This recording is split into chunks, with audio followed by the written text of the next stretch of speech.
ఏంటి ఏంటి గొడవ కరిమేంటి బొడబొక్కలో డాష్ వేసుకొని తిరుగుతున్నాడు సార్, అందుకే పట్టుకొచ్చాం. రేయ్ ఎవరా నువ్వు బాయే మూడ్ బీచే మూడ్. రేయ్ దాసు సార్ ఇప్పటికే డిక్కి డ్యామేజ్ అయింది సార్. ఈ వేషంలో కరెక్ట్ గా ఇమిడిపోయావరా వీణ్ ఎలా పట్టుకున్నారు ఎవరు ఈ బొండమా? ఈయనకి అంత సీన్ లేదులే.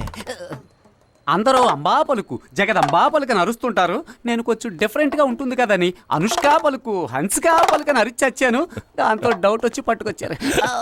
మనకు కావాల్సినడే కరీం వదిలేయండి, నువ్వు ఇంటికెళ్ళు. ఏ ఇంటికి వెళ్ళమంటారు? నేనే సహాయాన్ని పట్టించానని కాక మీద ఉన్న వాడి జనం కనబడితే కోసేద్దామని కొడవళ్ళు అట్టుకుని తిరుగుతున్నారు సార్. 10 రోజులుగా మేరీమాత గుడి మెట్ల కింద ఊరు అవతల చెట్లు కింద కుక్క కరిస్తే కుట్లేంచుకుని మరీ తిరుగుతున్నాను సార్. నేను ఉండడానికి మంచి చోటు చెప్పండి. నీకు ఈ కాకినాడ సిటీ సెట్ అవ్వదు, మా ఊరికి వెళ్ళిపో. మా అక్కని చూసుకోమని చెప్తాను. నీకు విలేజ్ ఓకేగా? 3 పూట్ల ముక్క 2 పూట్ల చుక్క ఎక్కడ దొరికినా ఈ దాసుకు ఓకే. రేయ్ సారీ సార్, అలవాట్లో పొరపాటు. స్కూల్లో ఇంకా జీతం ఇవ్వలేదు, ఓ వారం ఉండి తీసుకెళ్ళిపోనా? సార్ ఇంకో ముఖ్యమైన విషయం, నేను ఇక్కడ ఉండే వారం రోజులు గన్నలు ఉన్న పోలీస్ అన్నలను నాకు బందోబస్తుగా ఇవ్వగలరా? నోరు మీరాని వద్దులే సార్, నేను ఏదో అడ్జస్ట్ అయిపోతానులే. నమస్కారం సార్. నమస్కారం. సారీ ఏంటయ్యా పొట్టలా కంకర గుట్టలా?